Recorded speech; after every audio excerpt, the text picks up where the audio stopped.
Good morning, gardeners. This is Ed Bucks, or Unkie Ed. I'm brand new to YouTube, so thanks for coming in and watching this. There's going to be a lot more to come, hopefully, if you guys enjoy it. But I thought I would just do kind of an introduction and show you what I'm growing, tell you a little bit about myself. So I'm in La Crescenta, which is about 10 miles north of Los Angeles, about 5 miles west of Pasadena, which a lot of people might be familiar with. I'm in Los Angeles County, so 10 minutes to downtown Los Angeles, but I'm at the base of the foothills of the Angeles National Mountains and in a valley surrounded by mountains on all sides. So it's a strange little microclimate here. We're zone 10, but sometimes it acts a little different. So hopefully there's people in my area that can benefit from some things that work for me. And I'll kind of show you around at what I got here. I grow a little bit of edible stuff, a lot of flowers, but I have a lot of squirrels, and I'll do videos in the future about what works for me against squirrels. But I don't know if you can see, I'll show you in a sec. We live directly next to a wash, and on this little hill in the back over here goes right down to the wash, and on that whole entire hill are just squirrel caves. They are all breeding, there's babies everywhere, and they love everything here, not just the edible stuff, flowers too. But there are some things that work, and I'll tell you about those later. Right now, let's switch it around. I'll show you what's going on. All right, so here it is. This is my backyard. To start off, I do want to mention that I'm in a rental sort of temporary place here. What differentiates it from a typical rental property is that we know the amazing close family friends that own the property. So we're fortunate enough to be here at the moment with all this land. But what they're going to do is take the whole property down and rebuild. So I'm allowed to dig holes and build things, which is kind of nice. But the only problem is that I don't know how long we're going to be here, and at some point they're going to rebuild and I'll have to get out. So I can't do anything too permanent. So the one thing I'll mention, I don't have proper irrigation out here, so you'll see the hoses just laying around, and it's a pain, but I've kind of worked out the kinks and got it to work. And as far as the squirrel situation, you'll see these as I take you on this tour. I have 3 motion activated sprinklers, but as a lot of you already know with squirrels, they kind of figure out your games that you try to play. So if you build cages and put in these things, they work for a little while, but then they stop. But with these sprinklers, I've noticed they still do work. Sometimes the squirrels can sneak by and it doesn't activate. Some of them have learned to just wait for it to stop spraying and then they go back in. So yeah, they're still squirrels, but they do help. So I do recommend, it's not that expensive of a purchase. You can find them pretty cheap on Amazon, and they work pretty well. And like I said before, I'm not growing let's say I'm not growing as much food as I'd like to be, but I love tomatoes and I love peppers and I love having herbs. So it's too hard and too expensive to protect as many crops as I'd love to grow from these squirrels. So I'm just focused on a couple spots now. But this is my tomato bed, and I've got several different types of tomatoes in here. But they're doing pretty good. I have them all on single leader string trellis. Pretty soon before they get to the top, the only thing I don't have set up is my tomahawks, because I'm going to do a lower and lean. But those are on their way, and I'll get those set up, and I'll probably do a video to show you guys how I get those set up. But yeah, I take off all my suckers. We got it down to one leader on all these. I have a good sucker to actually show you guys. I'm gonna do this pruning video pretty soon. That's a good one. We gotta take that guy off. But yeah, we have Lemon Boy here, Lucky Tiger OG, Terracotta, Thorburns Terracotta. Got a lot coming out here. These Lemon Boys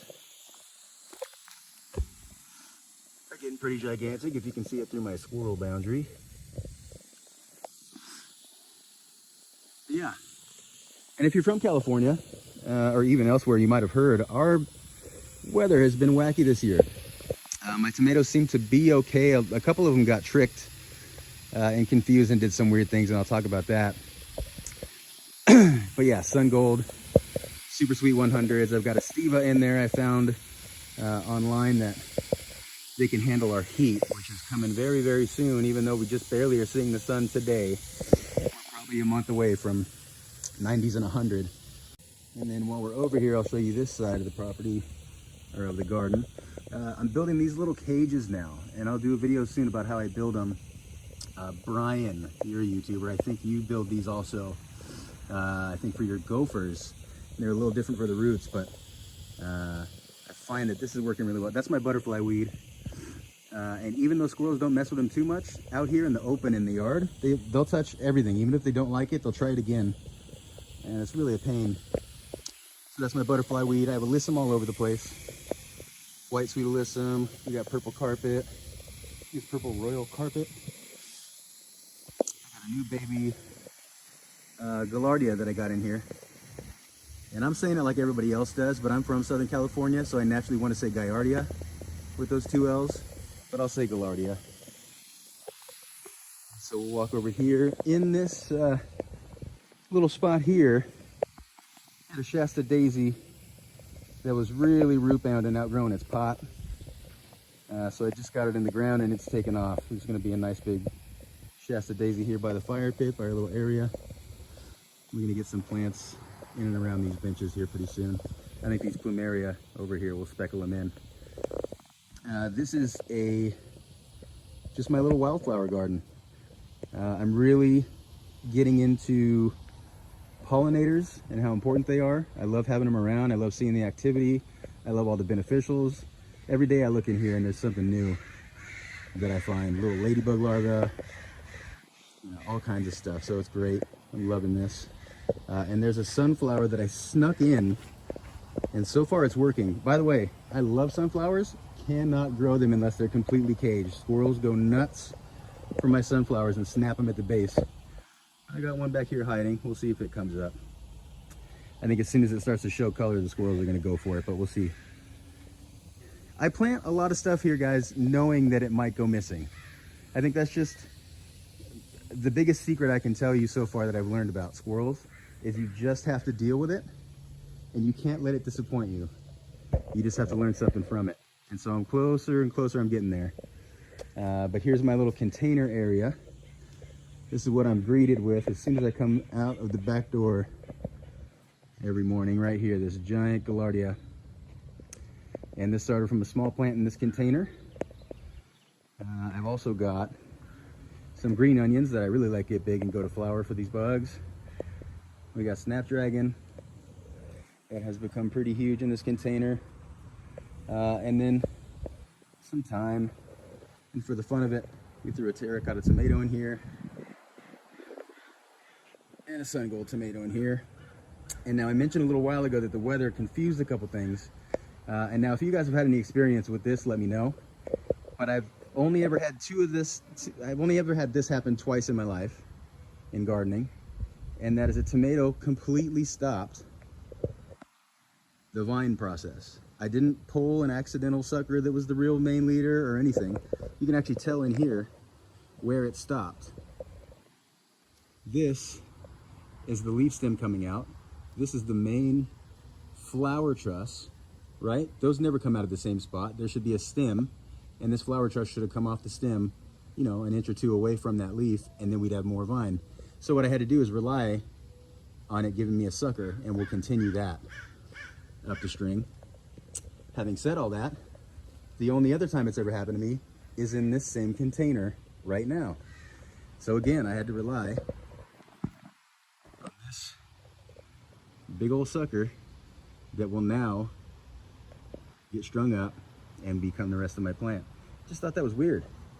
I've also got a lot of flower trusses, not this one, but just as an example, that have thrown suckers and start growing new plants off the flowers, and that has happened to me before, but it happened a lot this year.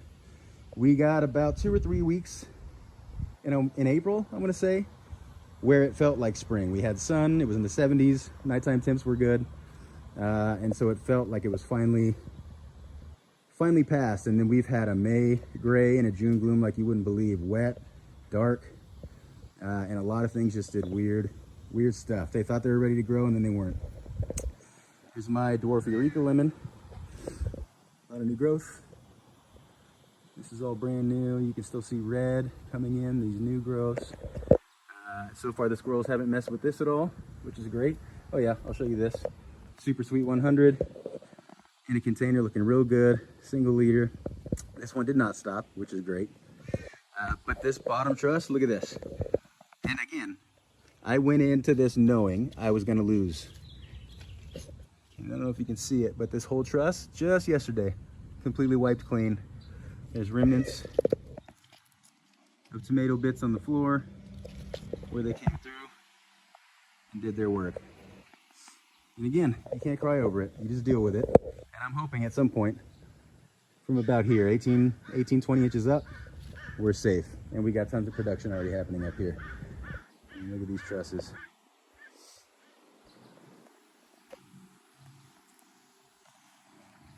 On this side, Gerber daisies, a lot of nasturtium in the yard. We've got plumeria, more plumeria, more plumeria, more plumeria. Yeah, more plumeria. I love plumeria. The squirrels don't mess with it. This was a jalapeno, completely gone. So I got to build another one of those cages for this. Back around this way, I'll show you that empty yellow container. That's where my Shasta daisy came out of. That guy by the fire pit. That's going to be a jalapeno that I'll cage up. The blue one I just showed you will be a jalapeno that I'm going to cage up. Right there. I have some seedlings, some youngsters growing in my grow room.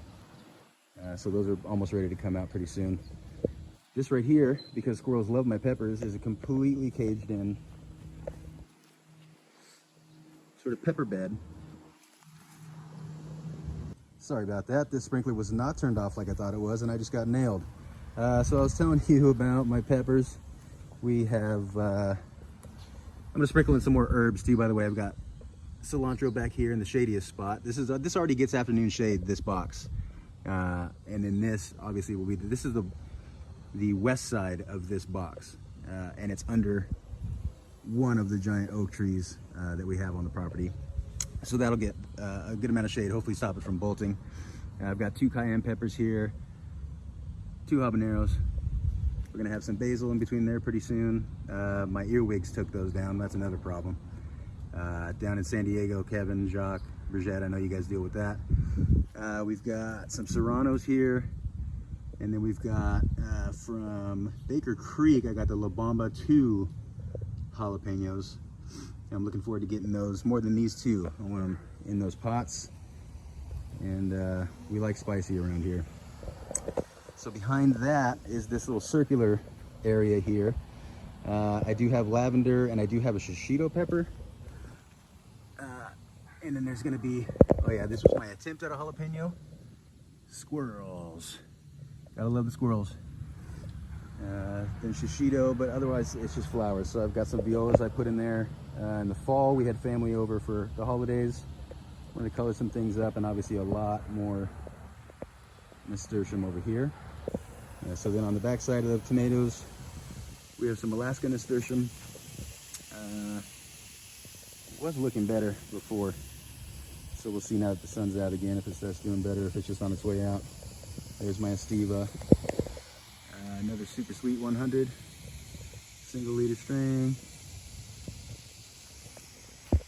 My other lemon boy. This thing is bushy. I had to get rid of the protection cage that I had down below, just because there was so many leaves packed in that little circle. I had to free it up a little bit. Yeah, Lucky Tiger OG.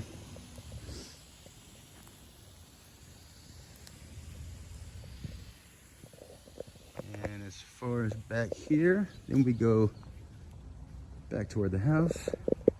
Going back eastward to the house. This is a Dodger Stadium inspired color scheme on this strawberry box that I built. And now with squirrels and birds and things everywhere, rabbits, I had to build a special box for these strawberries, obviously. But we got tons of production coming out of here. It started with 3 plants. Obviously, I let some of the daughters root, and now it's getting a little too big for its britches. So I got to come in here and clean some things out pretty soon. It's starting to get a little overcrowded. I knew that would happen, but I'm happy with the growth. And then on the sides, We have some basil coming up. Up here it's a little protected. My basil seems to get left alone also. Squirrels don't do too much with the basil, so I'm happy about that. This is a geranium that we inherited. It was nice when it bloomed for about 2 weeks, about a month ago, but I'm just not a big geranium fan, so this is all going to get ripped out. This will probably become another jalapeno container, or maybe even some zinnias that I have growing. I got to find a place for these zinnias because they get the squirrels' attention for sure.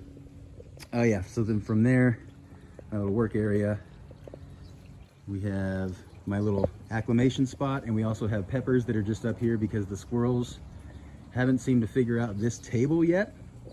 So it's kind of a safe zone, and I'm kind of don't want to see any more peppers disappear. So they're up here for now until they can find better homes. And then just random stuff, some zinnias. I probably should top them. More alyssum to go in, more basil.